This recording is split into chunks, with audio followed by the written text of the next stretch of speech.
El presidente Lasso ha autorizado a través del decreto 707 el porte de armas para los civiles. Tenemos un enemigo común: la delincuencia, el narcotráfico y el crimen organizado. Vamos a combatirlos con 3 nuevas medidas urgentes. Primero, hemos modificado el decreto que permite la tenencia y el porte de armas. Es decir, en términos generales, 1. Se autoriza la tenencia y porte de armas de uso civil para defensa personal de acuerdo con los requisitos de ley y el reglamento. Y se autoriza el uso de aerosoles de gas pimienta para defensa personal. Segundo, se prohíbe la fabricación, registro y tenencia de armas de fabricación artesanal. Tercero, se establecen controles y registro informático. Y cuarto, la Secretaría de Seguridad Pública asumirá las acciones de coordinación.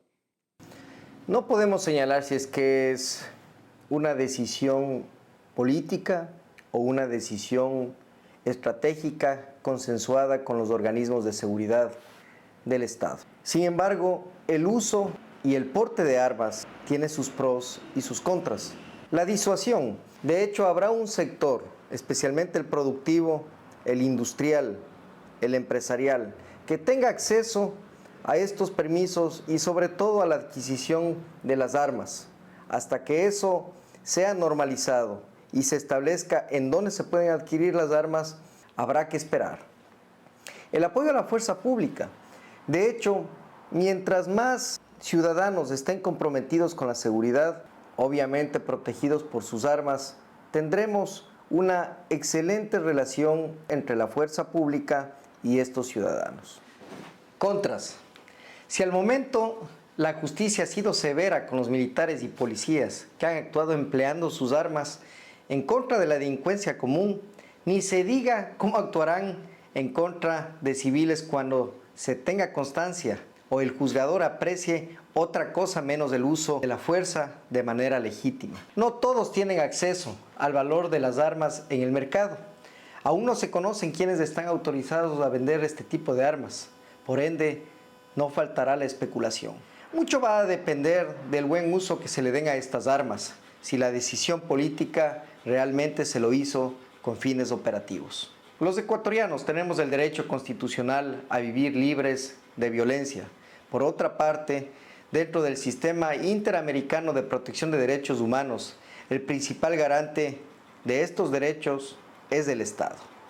No obstante, el gobierno hoy ha decidido que el pueblo le dé una manito en materia de inseguridad. Ahora, ¿cuál es la diferencia entre tenencia y porte de armas? La tenencia otorga el derecho a la propiedad legal de un arma que puede estar en determinado lugar, dirección particular o domiciliaria. Para esto se requiere la autorización competente del Estado. Mientras tanto, el porte consiste en llevar consigo o a su alcance un arma de manera permanente en las calles, en el transporte público, entre otros. Hasta ahora en Ecuador el porte de armas es permitido a ganaderos y camaroneros para que tengan seguridad integral y física en una jurisdicción determinada.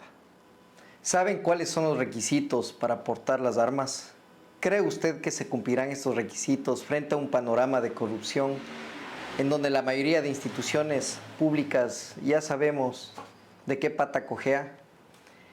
El decreto establece algunos requisitos supuestos para el porte de armas. Entre ellos están cumplir al menos 25 años de edad, certificado de la prueba psicológica emitido por el Ministerio de Salud Pública, certificado de destreza en el manejo y uso de las armas, no haber sido sentenciado con sentencia ejecutoriada por un delito, no registrar antecedentes de violencia familiar y tener un certificado de haber superado el examen toxicológico emitido por el Ministerio de Salud Pública. El problema de estos requisitos y lo que preocupa a la ciudadanía es la corrupción de las entidades públicas. Por ejemplo, en el 2020, el Ministerio de Salud Pública identificó más de 2.281 carnets de discapacidad de forma ilegal. Estas y otras entidades han sido altamente cuestionadas por el manejo de sus procesos. En cuanto a los derechos, ¿cómo se podrá evidenciar que un disparo fue en legítima defensa o por malicia? El libre porte de armas no significa que las personas puedan disparar a diestra y siniestra.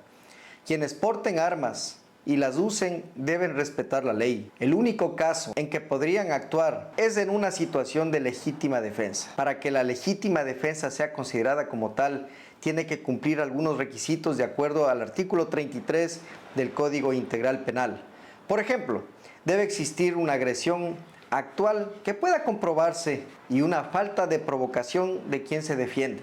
Además, en cualquier caso, si la persona actúa en legítima defensa, hiere o mata a alguien, será sometida a una investigación y a un proceso penal en el que se debe comprobar que la persona actuó en legítima defensa. En estos casos, los jueces deberán estudiar de manera individual y determinar que todos los elementos de la legítima defensa se cumplieron. En medio de todo esto, es que tanto la tenencia que existe, porque nunca ha dejado de existir la tenencia de armas, como su porte, el porte de armas, están sujetos al buen uso, pues. Y el buen uso sujetos a la legítima defensa, pues. Y la legítima defensa sujetas a lo que el criterio del juzgador dirima en ese momento. Y esto es ver la temporalidad, la cualitativa y la cuantitativa del uso de esta arma. Es decir, porque si no, Carlos, si no sucede aquello, lo que ese portador de arma, por mucho que tenga un permiso, lo que está cometiendo es un delito, pues. Lo único cierto es la desesperación de las autoridades porque alguien le solucione el tema de seguridad. La falta de liderazgo es evidente y parecería que hay un reniego al momento de mantener a ciertos cuadros como ministros y secretarios. En El Salvador, el éxito del gobierno de Bukele en materia de seguridad ha cumplido dos requisitos: la lucha contra la corrupción y fortalecer a la fuerza pública. En el Ecuador, si no existe un plan nacional en estos dos aspectos y la burocracia sigue entorpeciendo cualquier decisión, lo urgente pasará al olvido y la violencia seguirá apoderada de las calles. Esperaba que esta sea una ley completamente consensuada con todos los bloques. Eso no fue así. No lo digo yo, sino lo dice una reciente publicación de la Internacional Gallup, en donde se señala, a manera de pregunta, si el Ecuador se ha convertido en el país más peligroso del mundo.